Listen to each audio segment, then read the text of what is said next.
What is a war hero? Is it someone who fought for their country?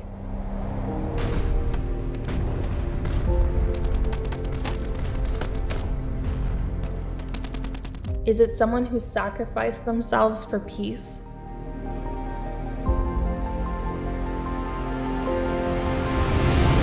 Is it someone admired for their bravery in war?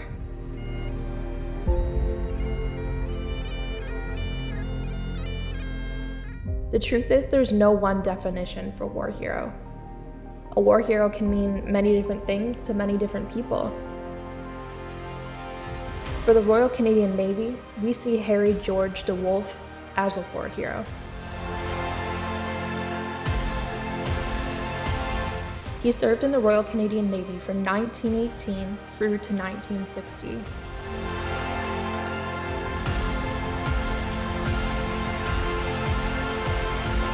DeWolf held command of 5 different Royal Canadian Navy ships, including the HMCS Haida, and he fought in 2 wars and 5 major battles, most notably World War II and the Battle of the Atlantic.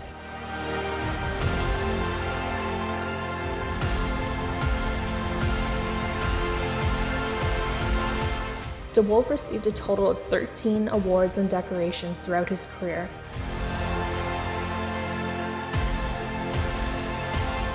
On September 18, 2014, it was announced that the very first AOPV would be named after Harry DeWolf.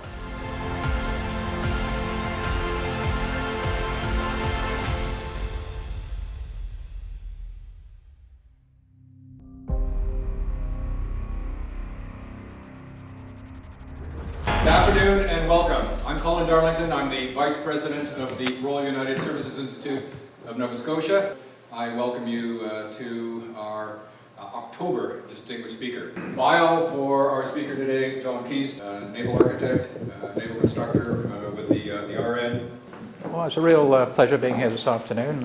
It's great to be able to speak to a diverse group such as this and tell you about just what we are up to at the shipyard. You've all seen the buildings going up, you've all seen a lot of activity down there, and what you can't see yet is the actual work that's going on the ships. But at some point late next year, we'll see a ship emerging from those big doors, and it will be visible to everyone here in Halifax that we are, in fact, going to be delivering ships soon to the Navy.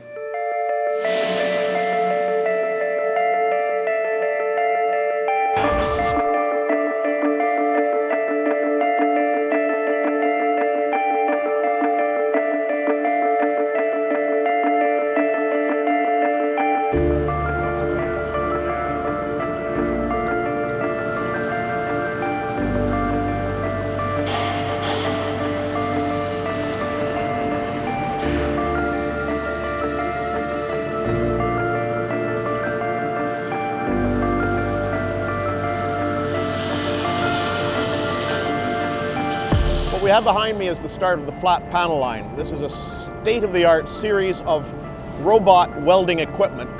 It's made in Finland. The idea is to take the flat steel sheets that come across from the Marine Fabricator facility in Dartmouth and then perform various functions on them as they move their way along the flat panel line, eventually getting them ready to form the bulkheads, decks, and so forth of the AOPS. The initial stage of it is behind me, and it consists of a full penetration, one-sided welder. It basically takes 2 flat sheets of steel, joins them together, and runs a weld along. Something that would take a team of welders all day to do in old type of technology, this can do in a matter of minutes, and it's operated by only 2 people.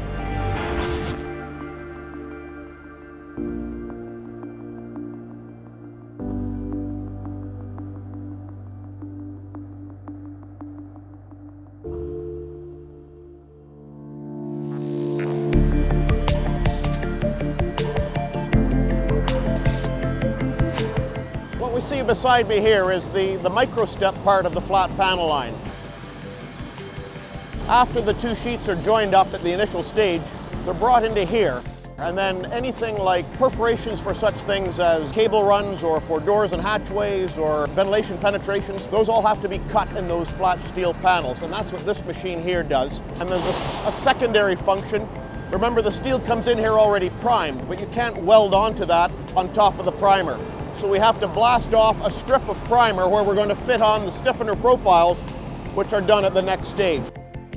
So all of that is done in the micro-step portion of the flat panel line just here. We're now at the final stage of the automated portion of the flat panel line. The PIMA equipment that you've seen so far brings us to this stage, which takes these stiffener profiles, think of I-beams or T-beams or that sort of thing. They're married up with the flat steel that has worked its way through the flat panel line to this point. Steel, as you can imagine, even in fairly thick gradients, is quite floppy when you get it in large sheets. So we have to add these stiffeners onto them. That allows us to then form them into bulkheads and deckheads and so forth to make the various units that go to comprise the AOPS.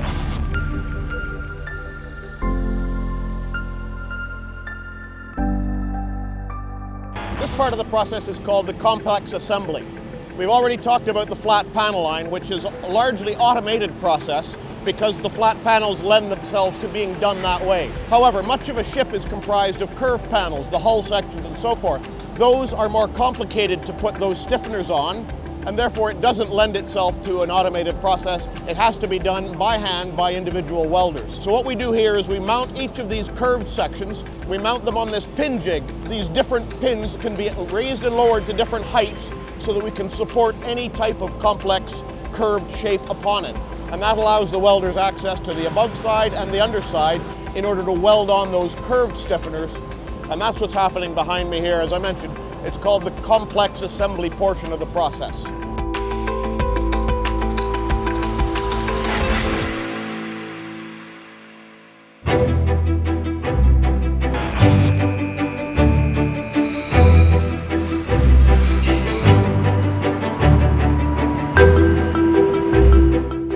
Harry DeWolf is a ship unlike anything the Canadian Navy has. It's about 109 meters long. It has the capacity to carry cyclone helicopters. The sea lift capability with the 3 sea containers on the quarterdeck, the 4 additional small boats that it carries, the small pickup truck that it carries, and the ATV and the snowmobiles that it carries are all capabilities that are foreign and different from the traditional roles of the Canadian Navy, which will really empower us as we work our way further north of 60 to operate with other government departments. Making a complete departure from the Arctic, when we take a look at an Arctic offshore patrol vessel and we think about some of the problems that have happened in the world, humanitarian disaster relief, some of the earthquakes that have happened further south, an Arctic offshore patrol vessel with its big hospital on board, with the capability to bring on additional helicopter support, with its sea lift capability, we can really bring a lot of help and a lot of other government departments to the aid of a country that's been stricken by some sort of natural disaster.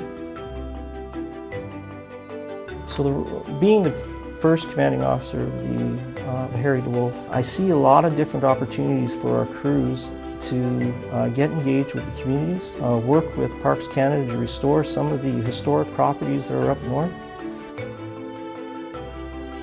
and really focusing on making something really truly deliverable that's tangible to both the Royal Canadian Navy, the sailors on board the ship, and the people in the hamlet and all the government departments.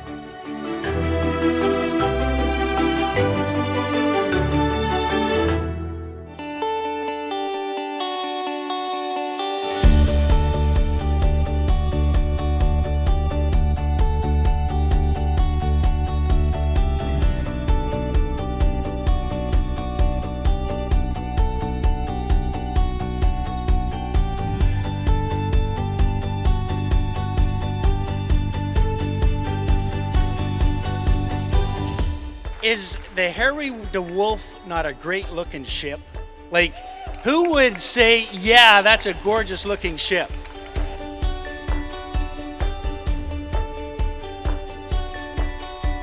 I could not be more pleased or proud to represent your Navy as they are rolling out the future fleet of the Royal Canadian Navy. But that Canadian flag that you see on the Harry DeWolf, it will be flying on that ship for the next several decades.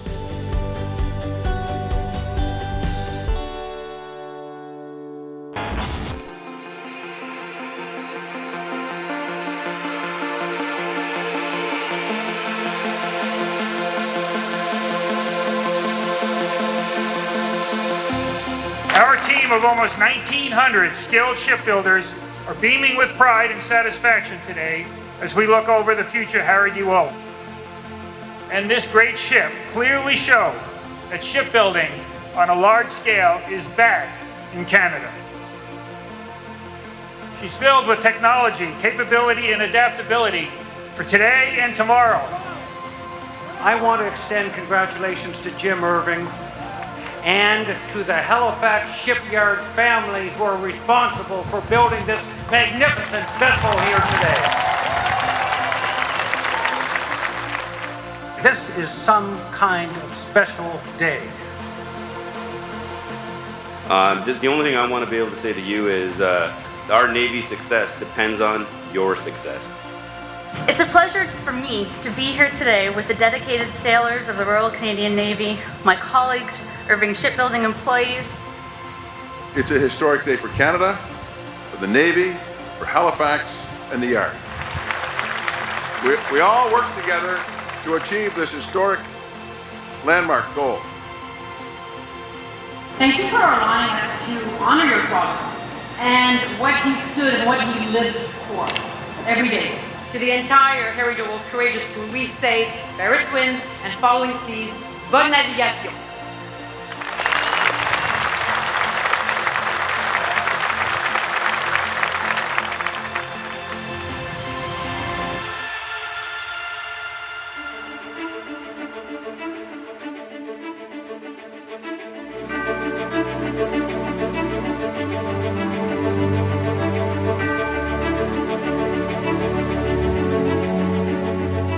We're on board HMCS Harry DeWolf right now. We're in the Bedford Basin. This is the first time that she's ever been to sea, technically, that she's left the side under her own power.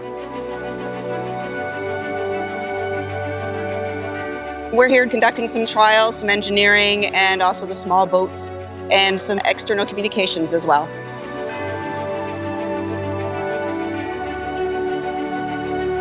This is the second day at sea. It's extremely exciting for me, for my crew that's on board here today, conducting trials with ISI staff and PMO AOPS contracted staff, and of course our own personnel from D&D. We proceeded out to sea this morning, approximately 8:30, with no fanfare. We got underway relatively easy. We got out to sea and immediately jumped into our tests and trials, high-speed trials, and a little bit of seamanship, but mostly engineering trials that would be benign to a person who was watching from the bridge, but down in the engine room and the machine and control spaces, people are super busy, really excited, and learning a great deal while we're here at sea.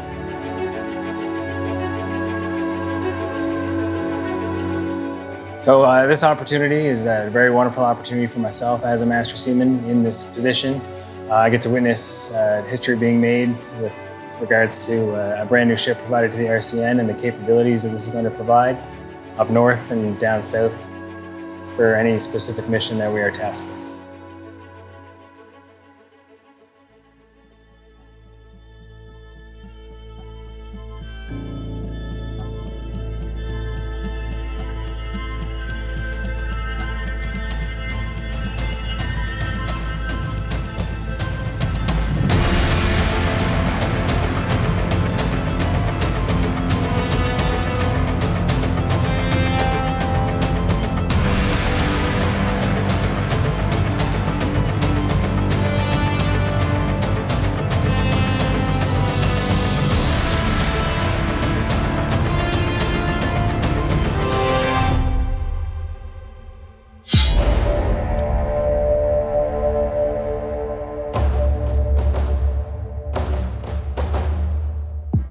So this is it's the first vessel in its class. That's a new platform, obviously, to the Canadian Navy, which means it's a new platform to all of us.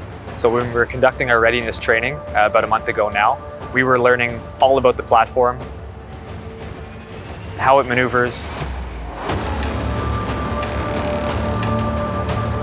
how our computers work, how we can best optimize our radars and sensors and things like that.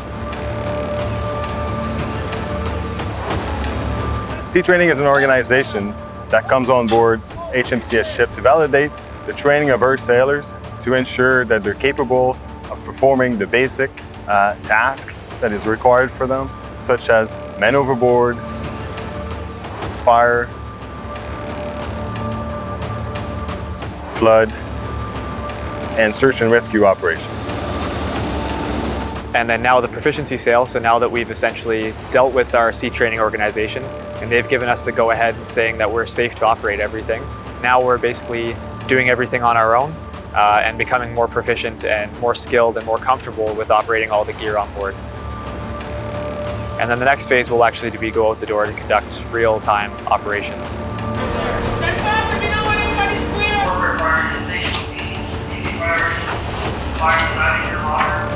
So I oversee the management of the recognized maritime picture. So basically what contacts on the water,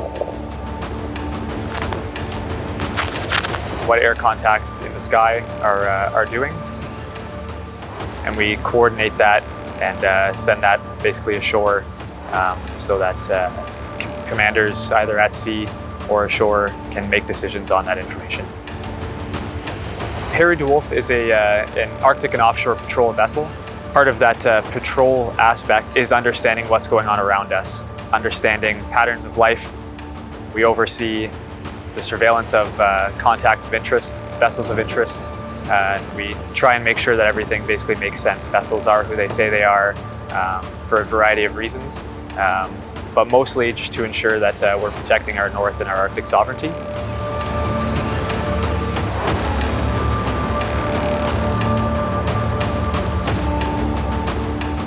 But there is that level of excitement, obviously the excitement that comes with operating the newest piece of kit in the Navy, probably the newest piece of kit in the Canadian Armed Forces right now. So you're always excited to take your watch and to start your workday. So it's been a really exciting and challenging but rewarding process. Harry DeWolf is a beautiful ship, came into service recently. This is the first program, and now that the crew is capable of operating on their own, and this will bring to the RCN much greater capability up north, capability for search and rescue, and patrolling the Canadian coast.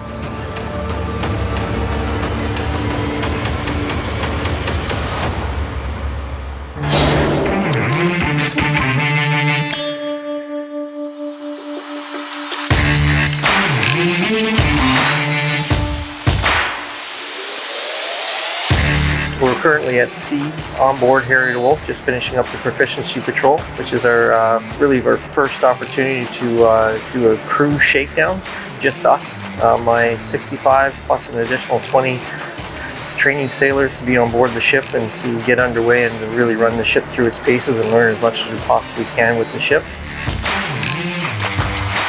I think if anybody was to ask me what our mission is right now, is to bring a first-class ship into service. And that's really starting from the ground up.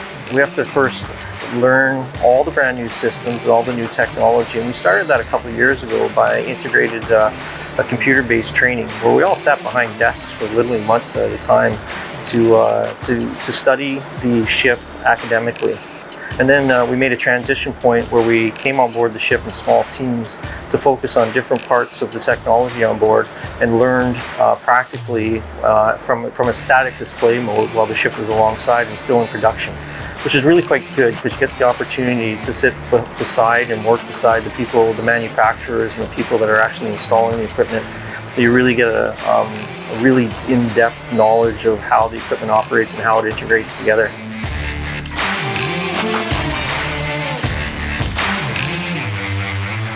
And we spent a great deal of time, once we got the ship on the 31st July in 2020 and brought it over to the Naval Shipyard. We spent a lot of time on board. We actually spent about 3 months on board going through the ship and understanding it from top to bottom.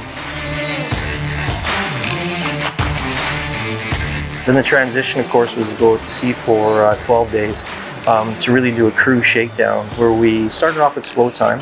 putting boats in the water.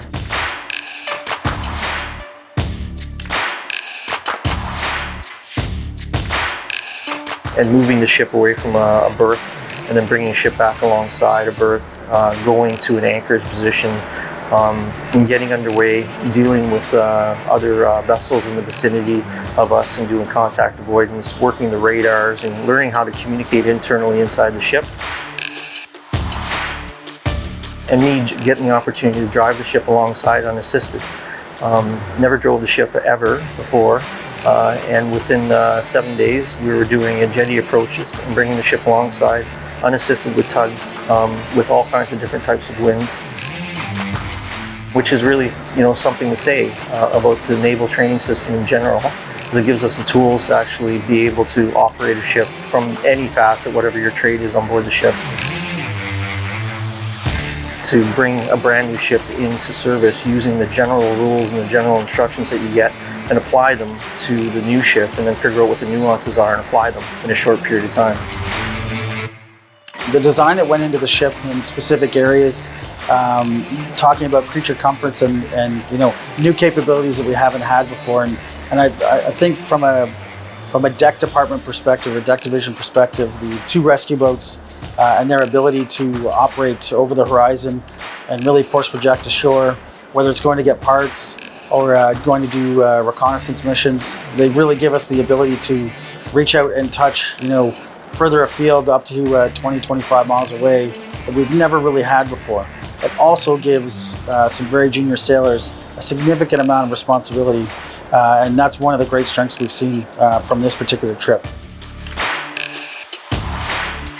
And then we have a big landing craft that allows us to put some of the smaller vehicles that a Canadian Army contingent might come with, and we can use that landing craft to beach them ashore and beach the equipment ashore, and get them ashore without them even getting wet.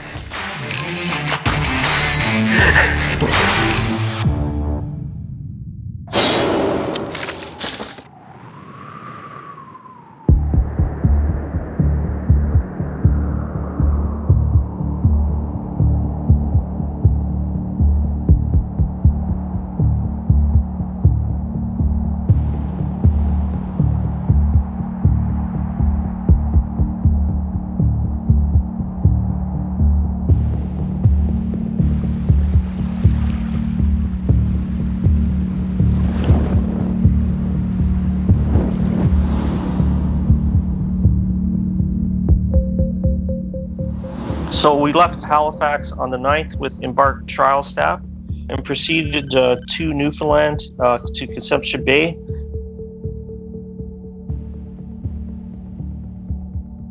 We had to spend some time transiting a body of water that isn't a particularly friendly place to be in the wintertime, with lots of heavy sea spray, heavy winds, relatively significant sea state, dealing with 6 meter, 7 meter seas.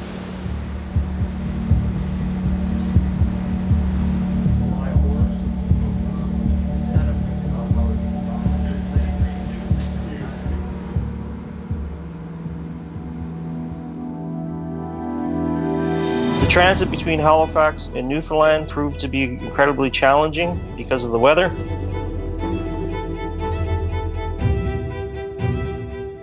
We made it safely. Some folks, of course, suffered some hardships of being seasick, but that's the nature of being at sea, isn't it? Harry DeWolf was the only ship up there. And that just goes to show how the characteristics of the ship and the capabilities of the Royal Canadian Navy, that we can actually press that far north. The ship is really, really well built and well designed to operate in ice, particularly at night.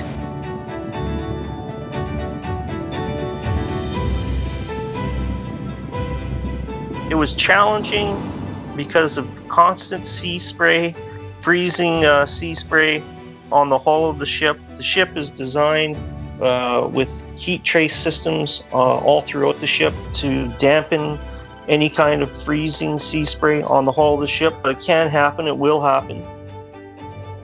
you see that we're dealing with pancake ice, and it really just looks like a bunch of pancakes or lily pads over the sea.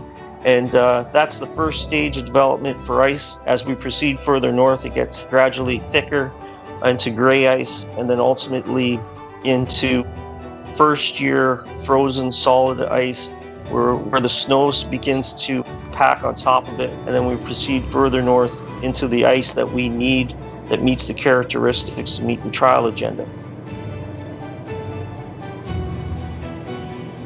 The icebergs that are calving away from Greenland and getting caught into our current and proceeding south, as they get further south and the weather begins to warm on them, they break up into smaller bergy bits.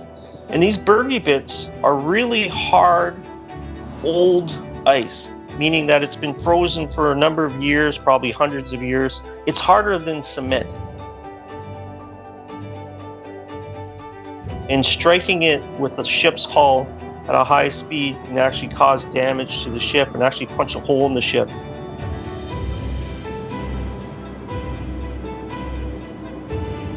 Once the trial was complete and it was successful and the ship met the trial's agenda requirements, we continued further north.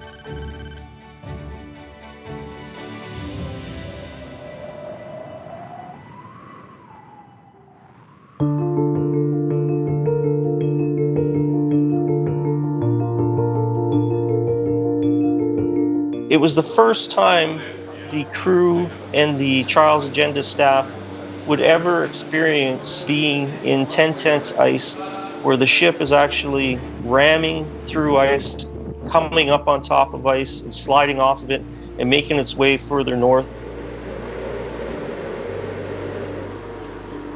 Because all of the sailors in the Royal Canadian Navy, they're used to avoiding striking anything. They're not used to a ship that's designed to actually hit something.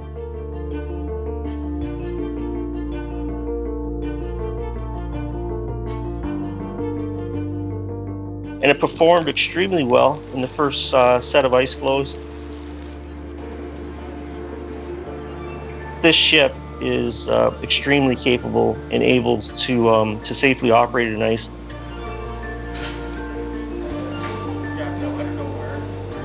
As the ship stopped, polar bear, 2 cubs came over some snow and ice, and almost like they were coming over to greet us and to say hello and welcome to the Arctic. And they slept on the floe and just watched us, and were just curious about what we were doing up there. So the Seacore sample folks were on the ice, I think it was 30 minutes on the ice, and it took us about 10 minutes to get them back, to warm them up, then send them back out again. And we would put full speed ahead on both engines, and we'd have to keep that full ahead for 1,000 meters, and then they would calculate the performance of the ship. And the ship performed handsomely. The waterways up north, they deserve to be protected. They're pristine bodies of water that deserve all of our attention. We'll operate in the north to preserve those bodies of water, to monitor and protect Canada's domestic waterways up north. But during the navigable season, you can bet that the Canadian Navy will be operating up north, supporting other government departments and supporting the people of the north.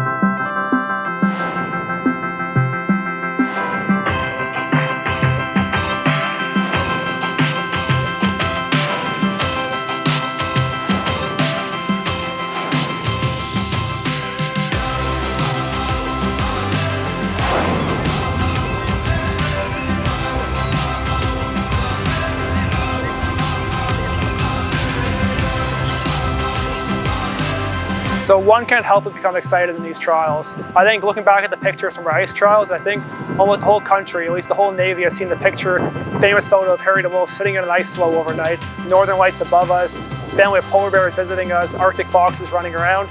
Looking at that, sometimes you wonder, how am I paid to do this job? So I would say, for the most part, it's very exciting. Doing our ice trials, doing these travel trials, it's the most excitement I've had in my career so far.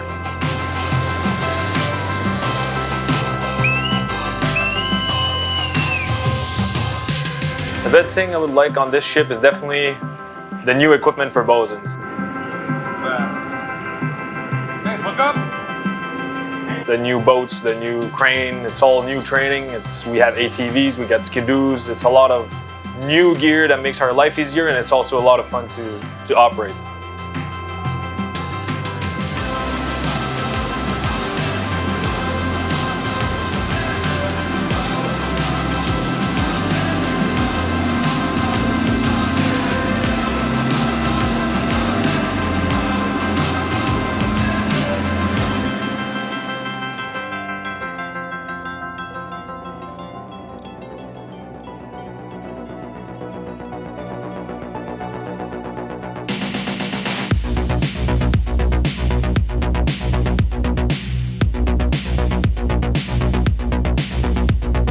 Just finished operating south. This time instead of north in an Arctic offshore patrol vessel, and I suspect that would probably be pretty new to folks to hear that the ship is actually operating south. Went as far south as Puerto Rico this time to conduct some warm weather trial. Steer 041. Steer 041. Stop both engines. Stop both engines. What's really unique about the ship is that its ability to operate up in the Arctic in that far south. The ship is fitted with cooling systems that allow it to operate really far north in really, really cold temperatures and to take in very cold water and actually warm it to a temperature that would be sufficient to cool engines and keep the engines operating efficiently. It's in stark contrast, we need to go south and be able to do quite the opposite. We take in some very, very warm water. In this case, we took in 29 degrees Celsius temperatured water into the ship to cool the engines, and that ran through an opportunity for us to actually demonstrate our capability to operate efficiently north and south, and to support our follow-on mission. This is the ability to sustain full speed with all of my engines running, the full power plant, the whole HVAC system throughout the ship, all of the crew up and moving about, and to be able to support that for a 4-hour duration. And that is really the message here, and that was really the trial. If you can, to get down south and really run the ship at maximum effort through all of its paces to be able to operate within a very warm weather domain.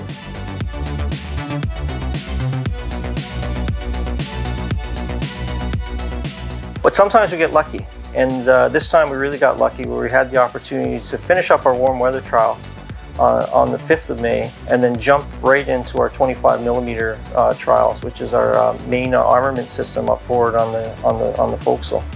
And getting the opportunity to fire that gun and to really show its capabilities, and it just ripped through targets. And it is extraordinarily precise, and it's fast, and it is a very effective weapon. And to really demonstrate that capability after all of this time in the planning process, there was a whole bunch of computer-based training that we had to take, then there was some practical training that we had to take, and then there's a whole bunch of planned maintenance and maintenance routines that we had to go through to really learn the gun. Then we had to train together as teams in order to work up and get the opportunity to fire that weapon safely. And no small effort whatsoever to be able to safely operate that weapon, and to see rounds go down range, to see the team come together, and to they just look like a finely tuned machine.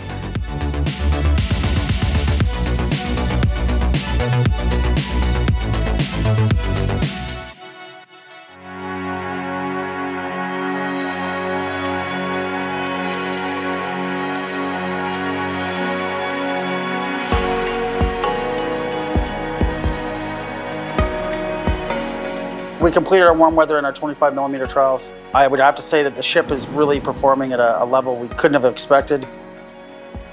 25mm trials went very well. The ship proved its capability to operate in tropical climates. And moving forward as the ship gets tasked to do, whether it be humanitarian assistance or disaster relief operations in the tropics or Operation Caribs, as part of assisting our U.S. Coast Guard counterparts in counter-narcotics operations. The capability of the ship is phenomenal. Very proud to be the first executive officer of HMCS Harry DeWolf.